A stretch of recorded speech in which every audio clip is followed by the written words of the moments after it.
Why reading is important. Lily often felt a heavy knot in her stomach whenever she needed to speak English. The words would simply vanish, leaving her tongue-tied and embarrassed. She yearned for fluency, for the ability to express her thoughts freely, but her confidence always seemed to crumble. Every attempt felt like a daunting mountain, and the fear of making mistakes paralyzed her completely. She watched others effortlessly converse, their laughter echoing around her, and a deep longing swelled within her heart. Why can't I be like them, she wondered, a silent plea echoing in her mind. This constant struggle was frustrating, holding her back from opportunities and genuine connections. She knew something had to change, but where to even begin this formidable journey? Lily had tried various methods, rote memorization of grammar rules and vocabulary lists being her primary approach. She believed that knowing all the words and grammatical structures would automatically lead to fluent conversation. However, despite her diligent efforts, her spoken English remained stiff, unnatural, and far from the smooth flow she so desperately desired.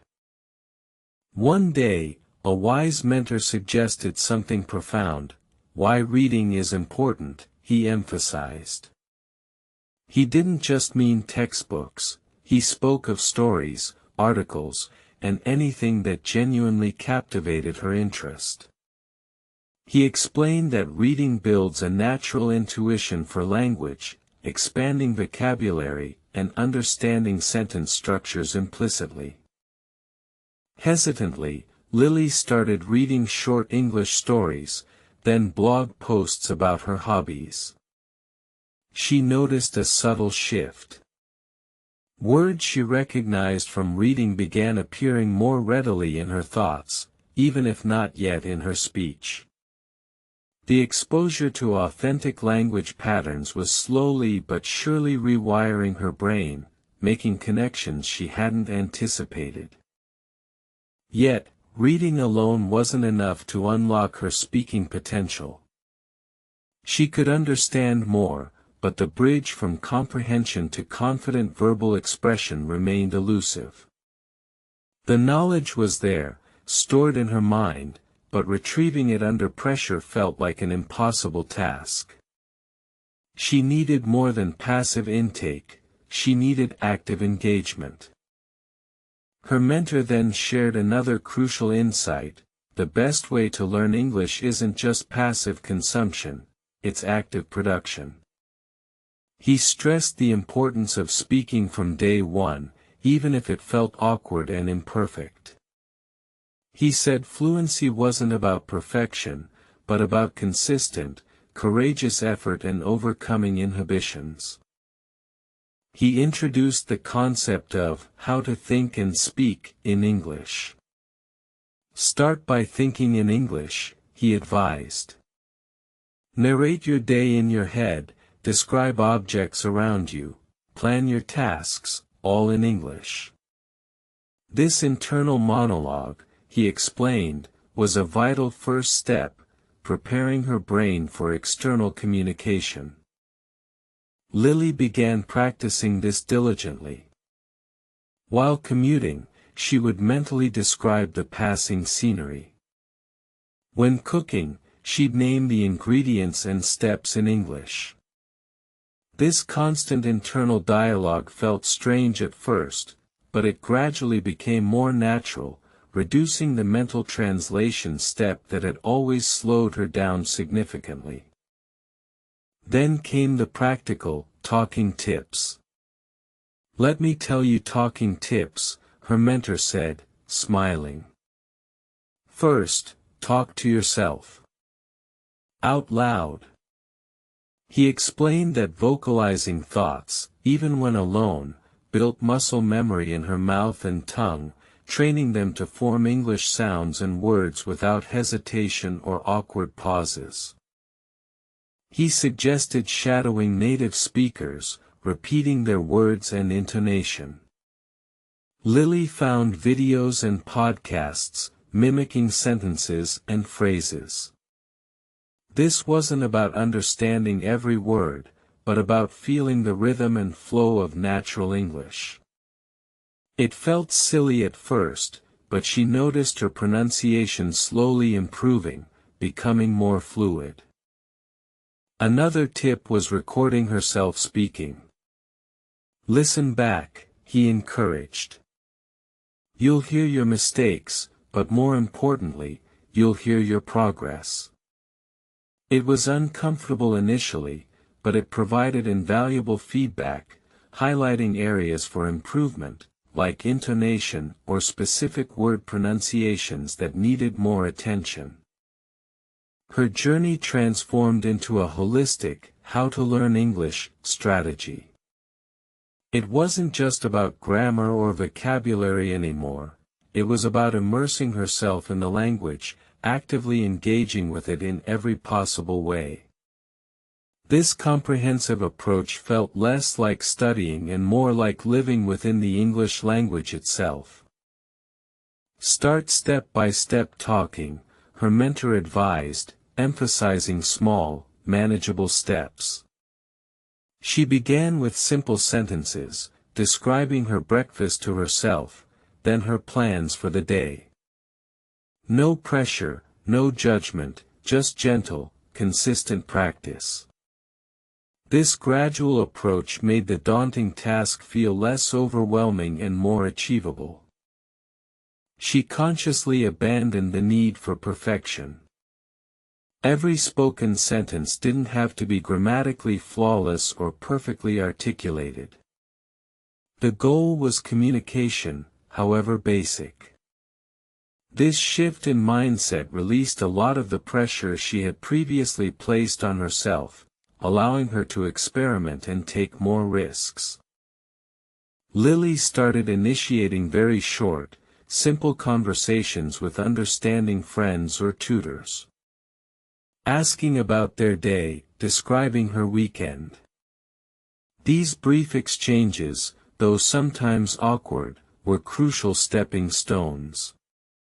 Each successful interaction, no matter how small, built a tiny block of confidence within her. The ultimate goal seemed distant: how to talk to anyone in English.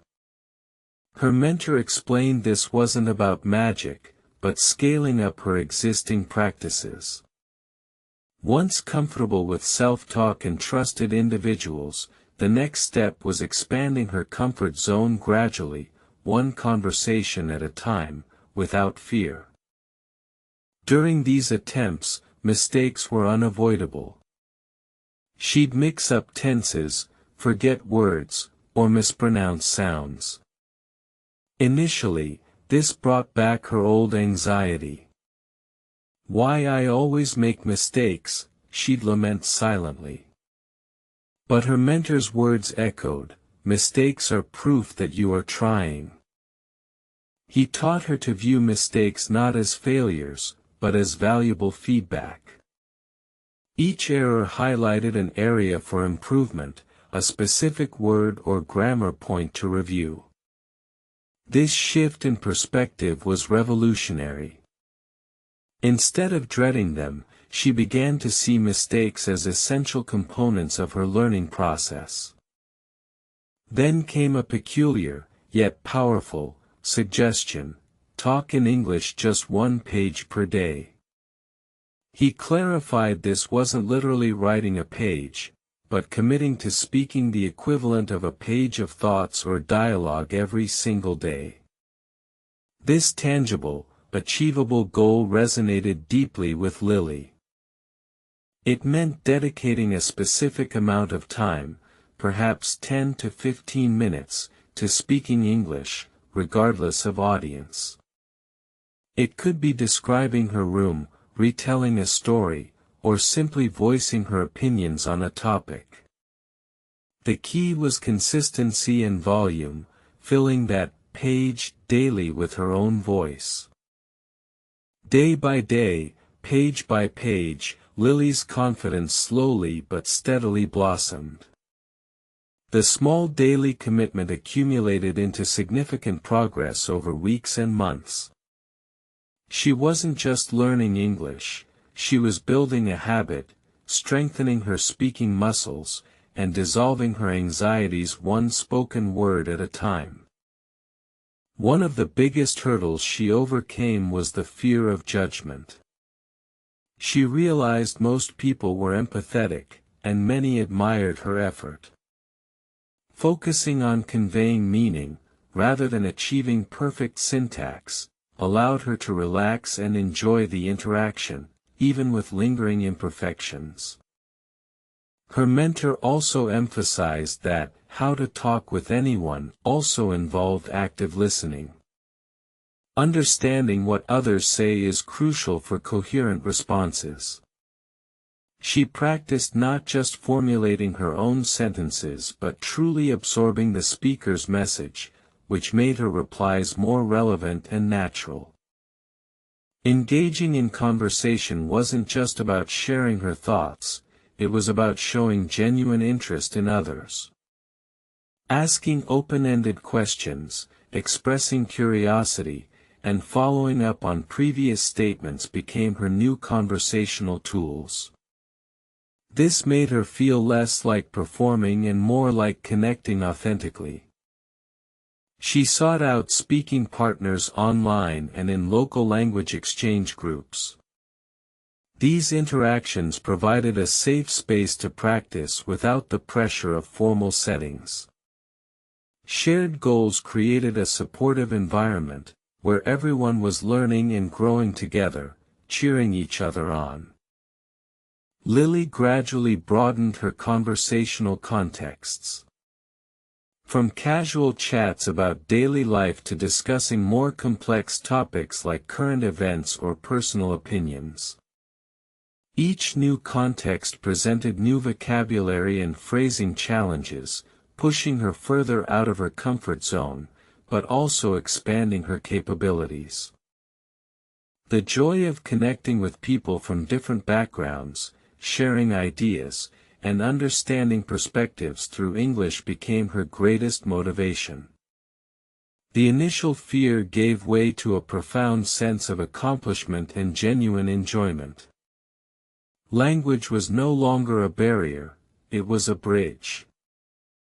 Every small victory fueled her progress, successfully ordering coffee in English, navigating a short phone call, or sharing a joke. These little triumphs reinforced her belief that she was indeed capable, and that her efforts were consistently yielding tangible, positive results in her daily life. She learned that consistency was paramount. Some days were easier than others, but she never completely stopped her one page per day commitment. Patience was also key. Fluency wasn't achieved overnight but was a continuous journey of gradual improvement and consistent application. To keep her reading fresh and relevant, Lily dove into authentic English materials aligned with her passions. Reading articles about space, watching documentaries on history, and enjoying contemporary novels meant she was always learning vocabulary that genuinely interested her, making the process enjoyable. She stopped trying to memorize isolated words. Instead, she focused on learning vocabulary within sentences and paragraphs, understanding its context and usage. This made the words stick better and allowed her to use them more naturally in her own speech, reducing awkward pauses. Lily realized that excellent listening skills were the bedrock of good speaking. She actively listened to podcasts, audiobooks, and English movies without subtitles. This honed her ear for natural pronunciation, intonation, and common conversational phrases, enriching her output. She dedicated time specifically to pronunciation practice, using online tools and even repeating tongue twisters. This focus on clear articulation significantly improved her intelligibility, making her feel more confident that her message was being understood by listeners. Beyond individual words, Lily actively sought out and practiced common English phrases and idioms. She understood that native speakers often used these expressions, and incorporating them into her own speech made her sound more natural and fluent, bridging cultural gaps. She paid attention to the intonation and rhythm of native speakers, trying to mimic their natural rise and fall in sentences. This added a layer of authenticity to her speech, moving beyond mere words to capture the true musicality of the English language, making her more expressive. Lily established a clear speaking routine. Every morning, she would spend 15 minutes speaking about her plans for the day. Every evening, she would summarize her day's events in English. This consistent schedule ensured she never missed her daily page of practice. The biggest mental shift was moving away from translating in her head. By consistently thinking and speaking in English, even internally, the need to translate gradually diminished. Her thoughts began to form directly in English, leading to more spontaneous and fluid conversations. Instead of thinking, "I want to say X in my native language," then translate it, she started connecting her ideas directly to English words and phrases. This direct connection drastically reduced her response time and eliminated the awkward pauses that once plagued her speech. She practiced expressing her opinions, even unpopular ones, in English. This wasn't just about vocabulary, it was about confidently articulating her viewpoint, defending it, or engaging in polite debate. This built conversational resilience and intellectual engagement. Lily learned to handle conversational breakdowns gracefully. If she didn't understand something, she'd ask for clarification. If she couldn't find a word, she'd describe it or ask for help. These strategies turned potential anxieties into opportunities for clarification and connection. She replaced negative self-talk like, "I'm terrible at this," with positive affirmations like, "I am improving every day." This shift in internal dialogue significantly impacted her confidence and willingness to speak. A positive mindset was as crucial as any grammar rule. Over time, Lily started to find her authentic voice in English. It wasn't just about imitating others anymore, it was about expressing her unique personality, humor, and thoughts in a language that once felt foreign. This was true fluency, being herself in English. She started using storytelling as a way to practice speaking. Retelling anecdotes, describing her day's events, or even making up short stories. This allowed her to practice connecting sentences, building narratives, and using a wider range of vocabulary in a creative way. Sometimes, she would prepare for specific conversations, like a job interview or a presentation, by rehearsing key phrases and anticipated questions in English. This targeted practice built confidence for high-stakes situations, reducing anxiety when they actually occurred. Lily embraced the idea that learning English was a continuous loop: read, listen, think, speak, make mistakes, learn from them, and repeat. Each step reinforced the others, creating a powerful, self-sustaining cycle of improvement that brought her closer to her goals.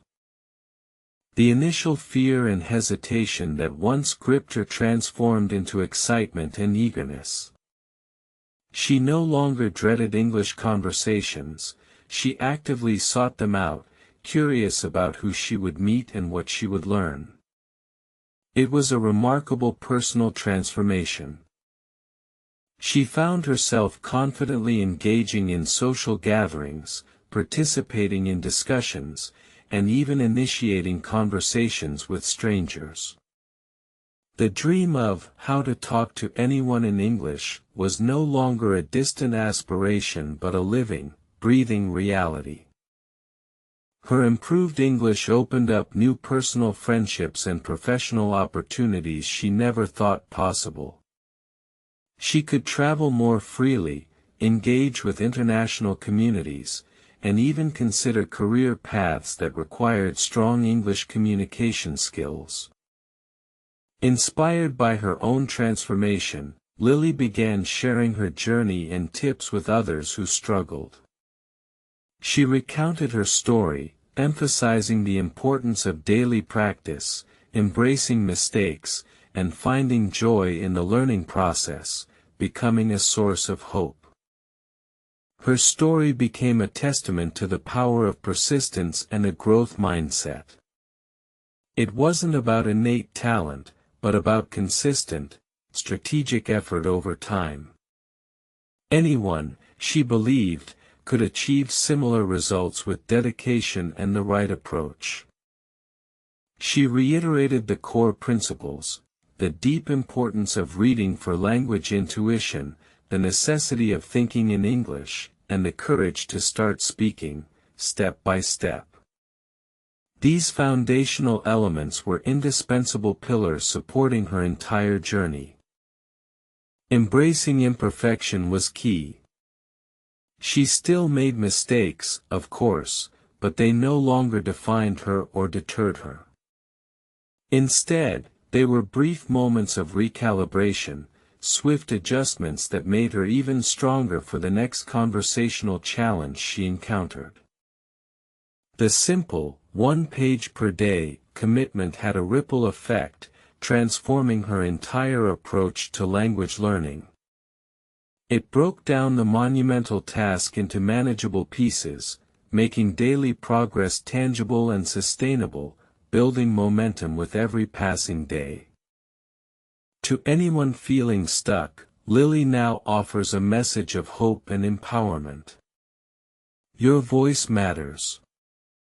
Start today, even with small steps.